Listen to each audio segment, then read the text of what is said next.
Finding your analytics on X can be confusing.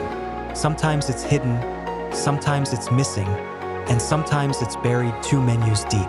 So here's the simple way to access it no matter what account you have. First, if you're a premium user, your analytics are inside the Premium tab. Open the menu, tap Premium, and you'll see an analytics section right there. But here's the part most people don't know. You don't actually need Premium to view your analytics.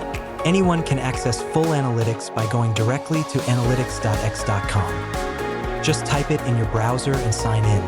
This works on mobile and desktop, and it shows everything: impressions, engagement rate, profile visits, and how each post performed.